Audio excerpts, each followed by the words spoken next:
ഇവിടെ ഒരു ചിലങ്കയുടെ താളം കേൾക്കുന്നുണ്ടോ? അതിശയിക്കാനില്ല. പ്രമുഖ കഥക് നർത്തകിയും ചിത്രകാരിയുമായ രൂപ ജോസിന്റെ അടുക്കളത്തോട്ടമാണിത്.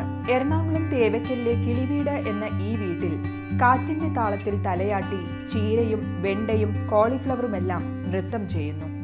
മാർക്കറ്റിൽ നിന്ന് വാങ്ങുന്ന പച്ചക്കറികളിലെ രാസമാലിന്യത്തെക്കുറിച്ച് കൂടുതൽ അറിഞ്ഞപ്പോഴാണ് അടുക്കളത്തോട്ടം ഉണ്ടാക്കിയാലോ എന്ന് രൂപയും ചിന്തിച്ചത്. ഞാൻ കൽക്കട്ടയിലാണ് ജനിച്ചു വളർന്നത്. അച്ഛന് കൃഷിയോട് നല്ല താല്പര്യം ഉണ്ടായിരുന്നു. അവിടെ നാട്ടിൽ നിന്ന് കൊണ്ടുവന്ന് കപ്പയുടെ തണ്ടും ഒക്കെ നട്ടുപിടിപ്പിച്ചിരുന്നു. പക്ഷേ സത്യം പറഞ്ഞാൽ ഞാൻ അതിലോട്ട് കാണാനൊക്കെ ഇഷ്ടമായിരുന്നു, പക്ഷേ അതിലോട്ടൊന്നും ഞാൻ പോയിട്ടില്ല. പക്ഷേ ഇവിടെ വന്ന ശേഷമാണ് ഇവിടുത്തെ പച്ചക്കറിയുടെയും ഫ്രൂട്ട്സിൻ്റെയും ഒക്കെ ക്വാളിറ്റിയും ഒക്കെ കണ്ടിട്ട് എനിക്ക് ഭയങ്കര വിഷമം തോന്നി. അപ്പം ഞാൻ തന്നെ ഇത് കൃഷി ചെയ്ത് ഉത്പാദിപ്പിക്കാൻ ആയിട്ട് ശ്രമിക്കുന്നതാണ്.